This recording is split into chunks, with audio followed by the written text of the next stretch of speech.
Ібіліс қоғамды қалай басқаратынын білесіз бе? Ол екі тиімді қулықты қолданады. Бірінші, адам санасын бақылау. Яғни психологиялық, физикалық немесе тылсым әдістің көмегімен адамның ойлау үрдісін, жүріс-тұрысын, шешімі мен эмоциясын басқарады. Сондай-ақ, оның санасына қажетсіз жаңа ойлар мен идеяларды енгізіп, адамның қарым-қатынасын, сенімі мен құндылықтарын өзгерту үшін адамның тәуелсіз әрі сын көзімен ойлау қабілетін төмендетеді. Сонымен бүгінгі қоғамның бет алысын өзгертіп отырған иллюминаттар деген атпен танымал гибридтік тектегілер барлық ұлтаралық корпорацияларды, үкіметтерді, барша банк жүйесін басқарып отыр. Соған қарамай олардың саны жаһандық бұқараға қарағанда өте аз. Дегенмен, жоспар бойынша дірілді түрмеде адамзаттың қалған бөлігін құлдықта ұстау болды. Осылайша аздаған элиталар басым көпшілікті басқара алады. Біз бір нәрсеге дайындалдық. Біздердің санамыз бір нәрсеге дайындалды. Бұл кездейсоқтық емес. Және біз жазықсыз адамдар әлемге қарап, не болып жатқанын түсінуге тырысудамыз. Барлығы бір ғана әлемдік үкіметке жылжып жатқанын көрудеміз. Саяси көзқарас тұрғысынан масондардың мемлекеттерді бағынышты етудің негізгі қаруы басқару және манипуляциялау болды. Масондардың күн тәртібінде өздерінің әлемдік үкімет жоспары түбегейлі бұқараның бағынуына тәуелді екенін құптап отыр. Және олардың жоспарына қарсы ең үлкен қауіп бұл еркін ойлау. Масондар бұл қауіпті жойып, өздерінің мақсаттарына жету үшін адам өмірінің әрбір аспектісін толық бақылауда ұстауды жоспарлады. Яғни сіздің өміріңізді басқару үшін. Екінші, қоғамды саралау. Нарықты саралау бұл қоғамды топтарға немесе әртүрлі мінездеме негізінде сегменттерге бөлу үрдісіне жататын экономикадағы терминология. Құрылған сегменттер маркетингтік ұқсас стратегияларға пікір білдіретін клиенттерден тұрады. Және оларда мекен жайы, қажеттіліктері немесе мүдделері сияқты ұқсас ерекшеліктерімен бөлінеді. Енді дәл осындай жағдай қоғамда да болып жатыр. Элиталық бұқаралар қоғамды саралап, қоғамның әрбір сегментіне нақты бағдарламалар жасады. Және осы саралау үрдісі адамдардың жынысына, жасына, әлеуметтік жағдайына, нәсіліне, еліне, олардың қажеттіліктеріне, мүдделеріне және олардың ойлау деңгейіне сәйкес жүзеге асып жатыр. Осылайша олар қоғамды сегменттерге бөліп, адамдарды басқарып отыр. Ал олардың қолданатын қаруы сіздердің үйлеріңізде, тіпті қалталарыңызда орналасқан. Мұның себебі бар. Неге білім жүйесі нашар екендігінің себебі бар. Және бұл себеп ешқашан дұрысталмайды. Жағдай ешқашан жақсы болмайды. Оны іздемеңіздер. Барына қанағат етіңіздер. Себебі бұл елдің қожайындары мұны қаламайды.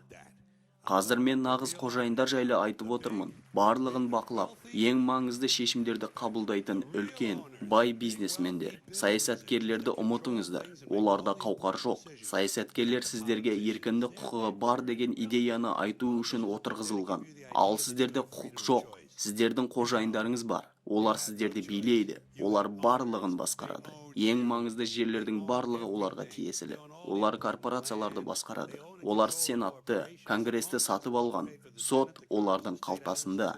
Және олар барлық ауқымды медиа компанияларды басқарады. Осылайша олар сіз естіп тыңдайтын барлық ақпараттарды қадағалап отыр. Олар бұл үшін жыл сайын $миллиард жұмсайды.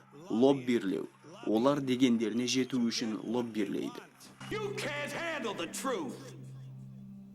Son, we live in a world that has walls, and those walls have to be guarded by men with guns. Адамдар масондардың жоспары жайлы айтқанын көрудеміз. Иллюминаттар, халықаралық банкирлер, сионистер, өзге ғаламшарлық сана. Тіпті кейбір топтар келеді, сайтани түрдегі топтар. Жаңа түрдегі дін. Мұның барлығы көз алдымызда болып жатыр. Бұл топтардың барлығы тылсым күшке табынады. Егер сіз бұл топтардың ең жоғарғы деңгейіне көтерілсеңіз, олардың құлшылық қылғанын көресіз. Бұл Құдайға емес, бұл Мусаның, немесе Исаның, немесе Мұхаммедтің саллаллаху алейхи уассалам Құдайына түк қатысы жоқ. Бұл басқа тылсым күш, және олар осы күшке табынады. Олар осы күштен қуат алады. Алла бізге айтады: الشيطان يعدكم الفقر ويأمركم بالفحشاء. шайтан сендерді кедейлікпен қорқытады, және ол сіздерге азғындықпен, парақорлықпен бұйрық береді. Ол сіздерге осыны бұйырады. Міне сондықтан белгілі бір тақырыптарды көрудеміз, және осы тақырыптарды миымызға саламыз. Біз баршамыз жасап жатқан жүйенің негізі қандай? Кедейлік қорқынышы, зұлымдық, парақорлық. Көз алдымызда тұрған категорияларға қараңыз. Зұлымдық. Киноға бар да көр. Фильм қаһармандарының жартысы қылмыскерлер. Адамдар, әсіресе жастар әулие тұтатын қаһармандар, енді ұрылар мен бандиттер болып табылады. Музыкаға қараңыз. Жас буынның музыкасынан шығып жатқан бассыздық сөздерге қараңыз.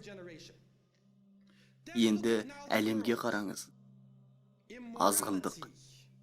Енді сіз мұны фильмдерден, бағдарламалардан көрудесіз. Тіпті кейбір мұсылмандар да мұны көреді. Әсіресе қыздар күні бойы қарайды. Телехикаялар, тіпті бағдарламаларды жазып жүреді. Үйге келген кезде көру үшін бағдарламаларды жазып жүреді.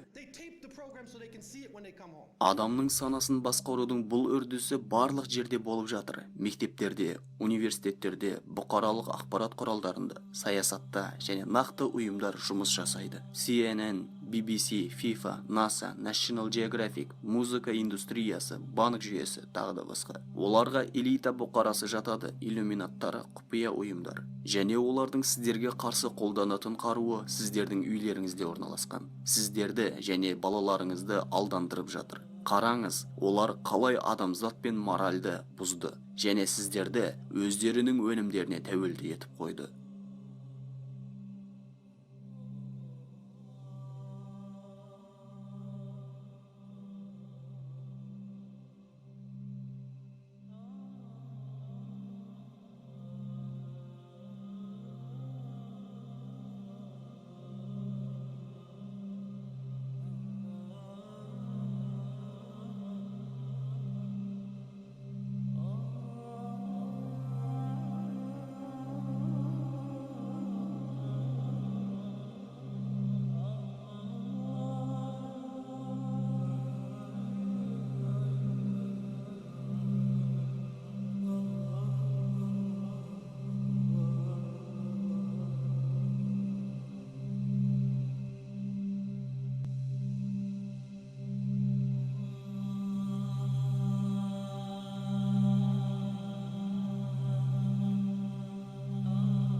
Менің не айтқанымды түсіндің бе? Матрица. Сенің білгің келе ме? Мұның не екенін? Матрица барлық жерде, ол бізді қоршап тұр. Тіпті қазір ол біздің жанымызда.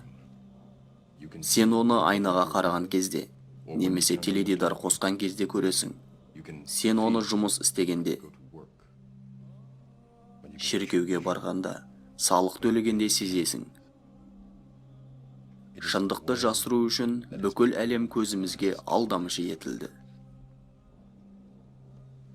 Қандай шындықты? Сенің құл екеніңді, Нева.